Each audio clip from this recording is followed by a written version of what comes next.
Hey guys, welcome to a special hackathon episode where I'm going to showcase and detail my experience along with my team's experience in a recent hackathon called Hack Harvard. And at the very end of the video, I'm also going to ask 3 Harvard computer science students who are on my team about any advice they have for you guys, so be sure to stick around until the very end. So without further ado, let's get started. So we'll start off the showcase with the GitHub page. I'll link this down in the description below. Our project is called Shanti, and it's Therapeutic VR powered by AI. So, be sure to leave a star on this and feel free to submit any PRs or issues, and we'll definitely take a look. There's a quick guide on how you can install this and test it out yourself if you want to, or you can just go to our live demo, which is running on shanti.quest.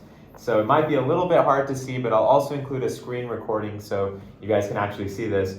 So as you can see, you enter the world of Shanti, and it'll load up. This is our first scene, and this is actually 3D, so you can pull this up on your phone. So our goal was to create this immersive therapeutic experience that people could experience from their homes, so that those in hospice, those in conditions where they're not able to leave the bed. So we designed it to be just a web page so that users would be able to open this on their phone and pair it with this thing called a Google Cardboard, which is basically like an at-home VR that you plug your phone into, and you're able to simulate that immersive experience with just like, a $5 to $10 device. And so with this, you enter this world, you can look around with like just how you would with an actual VR. It's also, again, accessible via phone. And you'll start out at this intro scene, and the AI is actually constantly listening to you. So we use Whisper API to auto-transcribe everything that someone says. And then we've prompt engineered certain prompts to feed that into GPT 3.5 to generate not only prompts for our image generation, which is we're using DALL-E, but also generate prompts for music generation, as well as generate actual therapeutic responses to whatever the person is saying. So now, Davin, do you want to go ahead and actually demo here with this?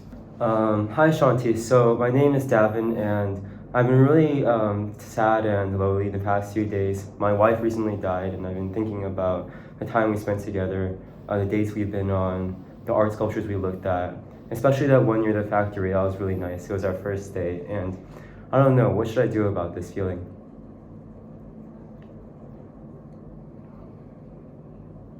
Hi Devin, I'm here to support you through this difficult time. It's completely normal to feel sad and reminisce about the memories you shared with your wife. Allow yourself to grieve and remember the joy you experienced together. While it may seem overwhelming, take it one day at a time. Surround yourself with loved ones who can provide comfort and understanding. Consider seeking professional help if you feel the need for additional support. Be kind to yourself as you navigate through these emotions. Now let's talk a little bit more about our fun time actually doing the hackathon, so that people who want to do hackathons in the future, these builders, these, CS people, can learn more about what it's like. So doing hackathons is a super fun way to develop your skills in coding, and also have it very practical, it's very applied. You're building something from scratch in a very short amount of time. And I feel like those skills are useful, but it's also really fun. So, what were your guys' experiences doing the hackathon? What were some of the fun parts, the highlights? What do you want to talk about? So I compete in like a ton of hackathons, it's kind of like my side hobby, but it's really fun. We were able to pull an all-nighter, so you literally see the sun rise while you're coding. But it's really fun. You get to do things that you wouldn't be able to do in the classroom, like just ship and break things, right? Just build whatever you want to build, break as fast as possible, show it to as many people as you want. And that's not something you get in the classroom, right? You just wait, raise hands, answer questions. But here you can actually build what you want, and you don't have to wait, right? You can just go and build. Right? So that's why it's really nice. Absolutely, yeah. I mean, this was my first hackathon, and I absolutely loved it. The whole culture of seeing everyone just be so scrappy, just build things, from start to finish, and by the end of the 48 hours, or the 36 hours, you find that they're great products, and just meeting a bunch of really, really cool people, both students and sponsors that are, working on great work. I think just overall, it was an environment of meeting really cool people, building really cool things, and just a lot of fun. So if you're into CS, if you're into just building cool technologies, Yeah. it's definitely a great way to spend a weekend. Yeah, check out hackathons. So if you've been to a hackathon before, you've probably seen there's like a list of sponsors. They all have their various prizes.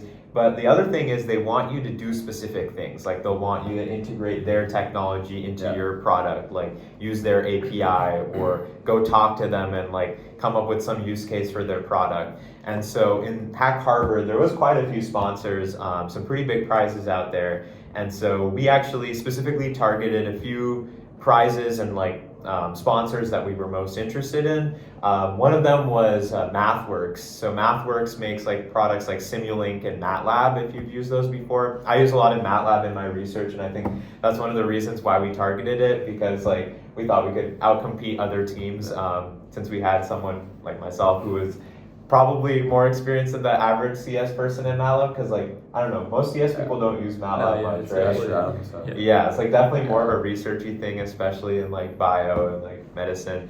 So yeah, we set up a custom like backend using MATLAB, and we deployed like a MATLAB production server, and so that's actually running all of our API calls. So the MathWorks judges thought that it was pretty cool, and so we actually won the MathWorks prize. And so that's still being shipped to us, but I'm pretty excited for what that has. So a lot of the viewers on this YouTube channel are some pretty motivated, like academically competitive students, a lot of whom I assume are interested in computer science and building things. And so I wanted to ask these guys, since they're Harvard CS students, what they think, any advice they have for you guys. So let's start over here with Johnny. Yeah, so personally, being like a huge like startup geek myself, I realized by competing in hackathons, you're really able to showcase your creativity. Like you're able to express yourself through like a medium, and that medium happens to be like just software projects, right? It's different from like lead code, where it's more like theory. You just implement algorithms over and over again. But with hackathons, it's really no limit, right? So you can approach it the way through your perspective or your angle, and I think that really showcases like who you are. Yeah, absolutely. I think the best way to learn anything in CS is to just do it. In classrooms, you'll learn the theory and maybe how to do very specific things. But if you want to build a project or learn a new technology, build a project that involves that technology, and just get scrappy. And that's why hackathons are a great place to learn about technologies, about different things you can use in CS. So yeah, the biggest advice is to just get your hands dirty. Yeah, I agree. I think the best part of hackathons and the best way to learn computer science is to do it yourself and to try a bunch of new things. I think another important thing is also to work towards causes or towards ends that you're really passionate about. I think like a lot of times in CS classes at school, kind of work on things that you don't really care that much about, or things that your teacher just tells you to do. So really working on things that you love is a huge plus, yeah. All right, thanks so much to Johnny, Lovick, and Davin for joining me. I'll leave their social media down below if you guys are interested. I'll leave their GitHubs too, because CS guys. But yeah, thanks so much for joining me. I'm sure the viewers found this really helpful. And with that, we'll see you next time. See ya.